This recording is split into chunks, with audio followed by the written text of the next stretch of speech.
Ladies and gentlemen, over the last few weeks here toward the end of 2022, we have had more Magnus and Hikaru matchups than we've had in years. That is because finally Magnus is playing in more Title Tuesday tournaments on chess.com, and Hikaru and Magnus are also both constantly going toe-to-toe, trying to be the #1 rated Blitz player on the website. In today's video, I'm going to take you through yesterday's Title Tuesday battle between Hikaru and Magnus, where Hikaru actually won and dominated from start to finish. It was a fascinating game, and also show you some of Hikaru's other brilliancies from the event, both being a dominant force, defensively creative, and just simply a magician, and everything in between. Before we jump into the games, just a friendly reminder that I have been sponsored by Madrina's Coffee. In fact, they made me this amazing cookies and cream flavor with like my whole face on here and chess pieces. It's awesome. We're doing a giveaway. Link is in the description. You can click on it. I'll be announcing winners on my Twitch stream on the 17th of October. And also we're doing a cool event with Madrina's exec and myself on October 20th. If you want to catch me on Twitch, parental advisory is recommended. I generally curse there a little bit more. It's kind of like, you know, seeing me like live in a basketball gym or something like that, you know, or on the mean streets of New York City. Anyway, let's jump into the games. I've got 4 games for you. Timestamps are on the video player, and the giveaway does end on the 16th, so get in just in time for us to close it up and announce winners on the 17th. Here we go. First round. Now, Black, I don't know who the person playing with Black is. Their name is Dan Bill. And Hikaru doesn't care what their name is anyway. He's still going to play a ready. This is what Hikaru likes to play against a lot of people because it gets people out of prep. D3. Plays a King's Indian attack with the move E4. Black has a lot of ways of playing here. One of the things that I just want to draw attention to is, for example, the move D4 looks like it takes space, but knight E5, forcing the knight to go to D7, is actually considered very, very decent for white, after which white will play a move like rook e1, defending the pawn, and now have a close center to begin starting some sort of attack. King's Indian attack, remember, is the name. But Black takes on e4, okay? Hikaru recaptures like this, and then develops his dark squared bishop to b2, and plays the move a3. a3 is very simple, wanting to play the move b4. Black very simply prevents the move b4. So far, so good, right? Now here, Hikaru begins turning on the 3200 mindset. Top engine move here will blow your mind. C3. Voluntarily blocking the dark squared bishop with the intention to start advancing on the queen side. This is so ridiculous. Black plays h6 because Black doesn't even know what to do. Hikaru plays b4. Take. C takes. Now Hikaru has improved this position. Black goes here. Hikaru chases the bishop once again. His queen gets hit. Now, of course, you look at a couple of different queen moves here. Queen c2 looks natural, but it could walk directly into this. So queen to b1. Now Black goes bishop d4. Hikaru removes the knight from the defense of the bishop, because if he had not done that, Black, of course, would have driven the knight into the middle of the board. So Hikaru goes b5. We have take, take, knight d4. So far, so good, right? But what about the e5 pawn? Now, what's funny is that even if you take this, okay, it's actually not that bad. In this position, the computer finds a really nice move by Black, which is rook a4. Just a completely ridiculous move, defending the knight even more, preventing white from expanding on the queen side, and just generally long-term going to try to win the pawn back on e4. Rook a4 apparently equalizes for Black, but Black probably was like, oh my god, I lost the pawn, I'm so dumb, why am I so dumb, I'm gonna take on f3 now, and Hikaru drops, sorry, he doesn't drop back, he just takes back with the bishop, and despite losing this pawn, yeah, see what Black did here was think, okay, rook e1 here, here, here, and I'm just gonna defend. What Black failed to realize is Hikaru is not going to attack the knight. He's going to take it, which is very counterintuitive because you don't realize in a blitz game that, right, your opponent wants to allow you all of this. Well, of course he does, because just rook e1. That's it. Black makes one mistake, followed by a second one. Hikaru immediately seizes the initiative, picks up an exchange, and very simply trades the queens. Look at this. In chess, you can win in 2 different ways when you are up material, okay? You can use your extra material to go deliver a fatal attack. Hikaru just trades queens. Why does he do this? The other way, of course, would be to simplify, not create a big attack, because Black can't move. Black has no moves. Black goes here. Hikaru shuts the door. Black will now never move again and simply resigns. I mean, Hikaru makes it look like child's play against 2700s, really, like from start to finish. Now, I'm going to show you 3 games that Hikaru played toward the end of this event against his toughest opposition. All 3 of these players were rated roughly 3,000. One of them is Denis Magnus. I believe that's how you pronounce that name. This is Kazakhstan. So I guess Denis is like a young prodigy from Kazakhstan. Now, these young players, they love to come to fight, okay? And this guy plays d4. Hikaru plays a Dutch defense. And Denis does not develop the knight to the traditional square. Parents, hide your kids. Knight h3. Okay, very provocative move. Point of this move is to bring the knight to f4 and prevent black from playing very quick e5. Black is going to try to, white is going to try to monitor black's g6 and e6 squares, put the knight on f4 and play h4, h5. And like when you play like this, you're just trying to win. I mean, there's no in between. Okay, d6. Okay, d5. So Hikaru is being monitored here for this move. e5. Now, he could still play e5. If de6, you cannot take because you would lose this, but you could go here. And then white's whole point is, well, now I'm here just in time. Oh, you playing g5, huh? Now I'm going to move my knight somewhere, and bishop g5 is coming. So Hikaru, rather than that, is like, okay, let's get this pawn out of the way. White goes knight f4, takes knight d5. Hikaru swaps and goes bishop g7. He's not afraid. Castles? No problem.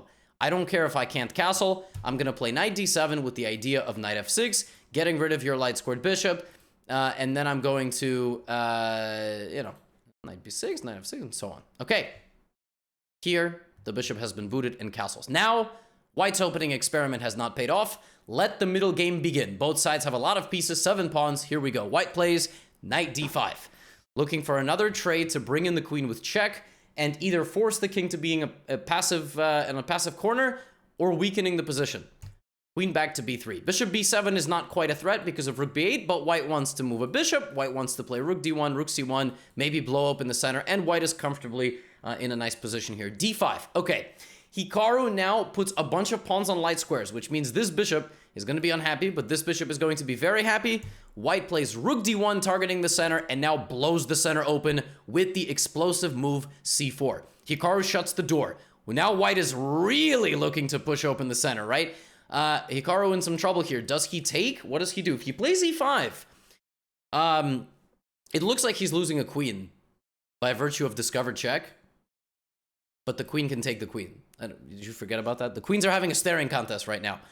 But still, e5 is not really recommended here because you're still going to get pawn takes, and then white can just sort of do whatever. Like white can probably move the bishop out to f4, bring in the rook, and white is just comfortably better and will try to maybe force the king to the corner and then maybe get the bishop out this way and just be comfortably more active than their opponent. So Hikaru does this and trades and picks up the pawn, loses this pawn, and has the following position.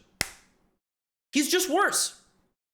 Rook, 2 bishops, he's just worse. Why is he worse? White has much more activity, and white has a 2-on-1 on the queen side. That 2-on-1 will become a 1-on-0, which will become a pass pawn, which will win him the game. Denis, what the heck is Hikaru going to do here? He's worse, right? Bishop a3, e5, rook d6, advantage gone. What? How did that happen so fast? Bishop a3 was just a good move, preventing the movement. White should have gone back, dealt with e5 incoming, and then attacked on the a file and only then pushed. But because white got a little bit too hasty, like this, he kind of got himself locked out there for a moment. Hikaru tries to trade rooks. White goes here. Hikaru plays rook f8. Now, if white had gone for a repetition of moves, maybe Hikaru would have kept the game going. I'm not sure. Maybe he would have played g5. But actually, it's white, Denis Magnus himself, who does not repeat moves, trades, and is now trying to play for a win in a bishop's endgame. Okay, but folks, what are we even analyzing here? 4 pawns each, dead draw. Levy, why did you add this to the video? Because it's not that. Pawns fall. That c-pawn has become a 1-on-0. King d3, bishop back, bishop up, g5, Hikaru's gonna push. c6, bishop d5 prevents white from pushing any further. King d4, bishop goes to the opposite corner. Uh-oh. Apparently now bishop a8 is a good move, with the intention of c7, and now you cannot take. There's still ways to defend here, but it's very, very tight. Bishop c5 check. All right, white trades into this endgame, and Hikaru is still trying to pick himself up a couple of pawns. White goes king b6. White is sacrificing the pawn on h3 to push the pawn to c7 and c8. Takes. Here. Push, push, push! Bishop f5! Queen, queen! Oh my goodness. It's a draw. I mean, it's still a draw. Why is it still a draw? Because this king is in the open, but this king is in the open. It's going to be perpetual check. Check here, check here, check here. Check. Uh-oh. Now there's no checks. White doesn't have any checks. White goes queen c3. Hikaru goes here. Forces the queens off. Looking to win this endgame. h6, king up, a pawn up. Oh my goodness. It took 53 moves by white, but white finally succumbs to the pressure. What white had to do here, white's final move, was to offer a bishop trade into a potentially unlosable endgame. Because there is no way. This pawn is too passive. That is so hard to do when you're down a pawn. And Hikaru created this practical difficulty for his opponent. For over 50 moves, the opponent makes an absent-minded king move. The pawn now sneaks through. And the game is just lost here. Bishop c6, h4, and white activates the king. White now has a couple of things here. More active king, passed outside pawn, and same color bishop. And that's it. That's all you need to win. The pawn makes it down. 58 moves of chess, and white resigns because he is unable to stop the pawn. I mean, that is one thing that Hikaru is a wizard at. And if you were impressed by that game, this game is going to blow your mind. Okay, Hikaru in this game plays yet another Dutch defense against Denis Lazovic, who's a international master from Belarus. He's one of the strongest international masters in the world. I think my record against him is like 0-5. I'm not even joking. Like, I'm going to look this up just real quick. Member Den Laz. 0-3. I've played Denis Lazovic 3 times, and I've lost every single time. He's crazy. He's just super good. Now, I mean, beating me 3-0 is not impressive, but the games themselves were extremely impressive. Like, beating me 3-0 is like beating up a kid at the playground. So you'll notice that in this game, Denis plays in a much more relaxed way. He doesn't try to instigate. He's just developing. Hikaru plays queen a5 and knight e4 and trades knights. And then the pawns begin dancing. e5, c5, d5, closing the center, sacrifices the e5 pawn because he's going to be winning back a pawn himself, takes, and Denis begins expanding on the queen side with a3, b4, pushes the queen back, and plays a solid move, e3. Okay, so white is comfortably better. Why?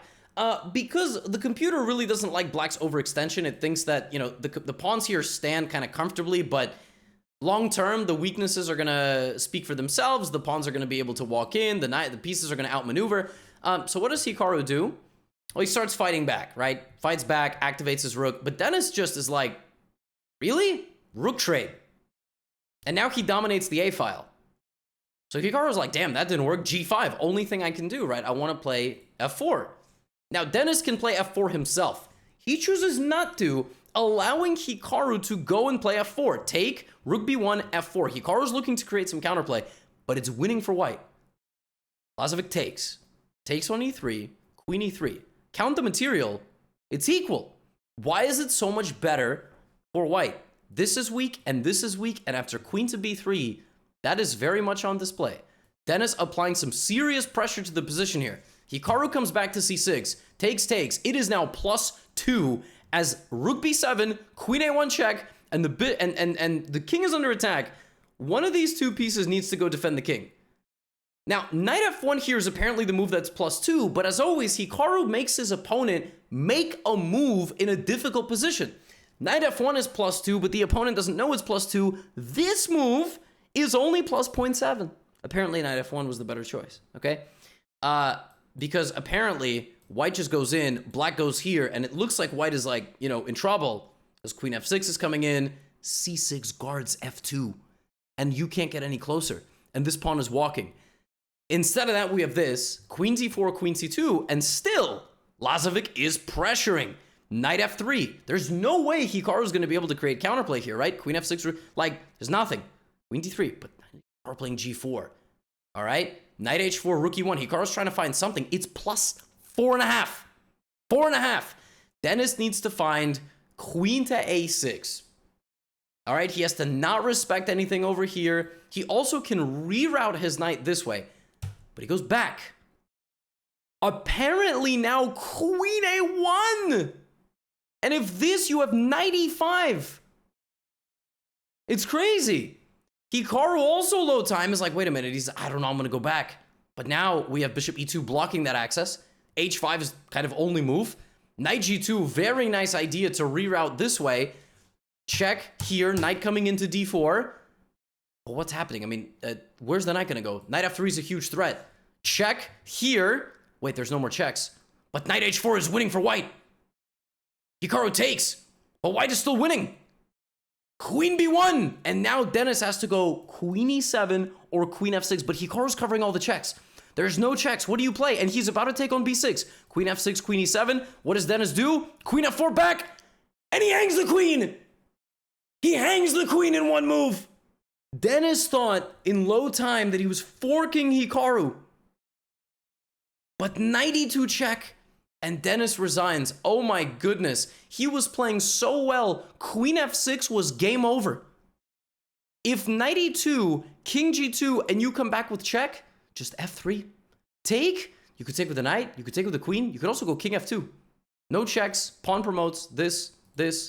Crazy. Absolutely crazy. And with no time on his clock, Dennis blunders. And that sets up our final matchup of the day, of the video. The one you've all been waiting for. Here it is. Now, going into this game, and I'm actually going to probably make a separate video about this, Magnus Carlsen was playing g4 every game with white and g5 every game with black, and he was beating everybody. Magnus was literally playing g4, g5 every game and beating everybody. Now, Hikaru sat down for this game to troll Magnus. What he didn't expect was Magnus to troll him back with the move g5. And Hikaru played e4, and Magnus played a Sicilian. Now, the funny thing about this position, I have a3 Sicilian as one of my 2 recommendations in my e4 course against the Sicilian. And g6 is a very well-respected move. But this, not very well-respected. And the craziest thing is that that's what actually happens in the game. Now, what does Hikaru do? He plays d4, okay? Hikaru is sort of stunned by the transpirings of this opening, so he plays like this, activates the queen, knight f6, and you will notice that's just the free pawn. It's just the free pawn. Bishop takes g5. What's funny is that the best move in the position is not to take the pawn, which is just ridiculous. Yeah, the best move is apparently to, like, allow black to defend it and just basically attack it, like, which is, I mean... yeah, it's very strange. And already Magnus is kind of showing that the punishment might be having to go back, right? Now, Hikaru could take, but this is a little suspicious. And then to play like this, and then to bring the queen back, or maybe to e2, while black just begins all of these haymakers. And not to mention, you can't lose to Magnus when you play g5 move 1. Can you imagine the stress, right? So instead of all that, what does Hikaru do when the queen comes out? Retreats the bishop back, says, I'm up a pawn, Magnus, and basically does this, like waves him on. You know in fights, when a fighter gets cracked with a punch, they sit there like let's go, that didn't hurt. Knight g4. Knight h3 defense against mate. d6, not mate, but it would have been devastating. Now knight c3 and knight e5, all right? Hikaru's up a pawn. What does he do? He goes for a queen trade. Take, volunteering himself for a damaging of the structure. Take, okay. So Magnus is still a pawn down, but white's position is somehow okay. Sorry, black's position is somehow okay. White's pawn structure is a bit in ruins. Black plays a6, and now Hikaru here does what a human would do, which is retreat the bishop, try to go here and here, right? Bishop here and castle long. The computer just wants a trade, and then just wants to play like king e2, f4, and so on. And Magnus immediately plays knight d4, and Hikaru now loses the right to castle. Right? Magnus grabs the bishop. There is now no longer a bishop pair. And after 16 moves apiece, Hikaru's not even better. What? How is he not better? He's not better because somehow he played too passively. He sort of respected the disrespectful nature of Magnus's opening of playing g5 and got a damaged structure on equal material now. But the pawn is not felt. Like, you do not feel like you're actually up a pawn because black has so much activity and an avalanche of rooks falling your way. Now, it's time for another totally separate game. You have to play against Magnus in the area of the game where he is strongest. b5, a4. And Magnus actually makes it an inaccuracy, a fascinating inaccuracy here, because Magnus doesn't like to move pawns more than is absolutely necessary. Like, he would much rather slow crawl a position, but b5 immediately gives white a target. Now black goes here, right? But now a5, splitting these pawns for the long run. Now Magnus does this and slowly improves his position. Bishop e7, king d7, very slow improvement, right? King e2. Now, visually, again, it's crazy that black is better. How does Magnus get a better position with black, right? Hikaru must have been like, yo, this is so stupid. Like, this dude played g5. I was up a pawn on move 7. How is this happening? But he pressured Magnus on the clock the whole time. Rook d1 centralizes the rook. Now, rook b8. Weird move. Weird move. I'm guessing Magnus did not want to allow something here. But he should have probably just went back and forth and awaited white, because white was going to go f4. This move completely takes the rook off the center line, defends a pawn that wasn't even under attack, and immediately allows this. Black plays defense, Hikaru takes, and plays the move e5. Now, in this position, there is a trap. There is an absolutely ridiculous computer move, which is f6. If rook d6, the rook can't really take the pawn because knight d4, and if the rook doesn't take the pawn, this comes and black actually wins the center pawn. So instead of that, Magnus plays the more human approach, but the way he does it, he gets checked. He gets bonked and forced back this way. Hikaru's now up 2 pawns, and knight e4 is coming with all of this. Rook g2 check. Hikaru goes for the king and plays rook to g1, and that's it. Rook g8 is mate. If king f8, knight d7, this is falling. And Magnus Carlsen here with like 2 seconds on the clock just ran out of time. Hikaru gets a huge win and went on to win Title Tuesday with 9.5 points out of 11. 8 wins, 3 draws. And I think that took his streak of being undefeated in Title Tuesday to like 55 games. So 5 Title Tuesdays he hasn't lost. This game went completely downhill for Magnus, basically right here, where he played rook b8. I do not understand the move rook b8. I guess he was trying to prevent bishop b6 or something. This almost feels like a mouse slip in some way. Like, I'm trying to sit here and kind of explain it. I mean, I guess he just didn't, I don't know. He just didn't want, I don't know. I don't exactly know what he was trying to prevent. It just sort of felt like he was trying to shuffle back and forth. But that one oversight at this level, boom, boom, boom, and boom. And rook d6 on the way.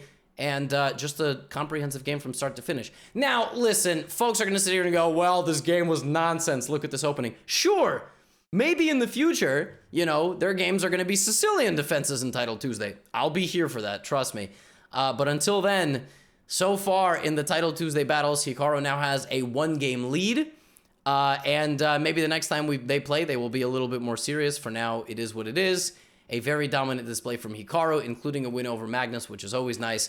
Magnus came back in the evening and then proceeded to win that Title Tuesday relatively effortlessly. But for now, that's all. I'll catch you in the next recap. Make sure to check out the giveaway. Link is in the description. Get out of here.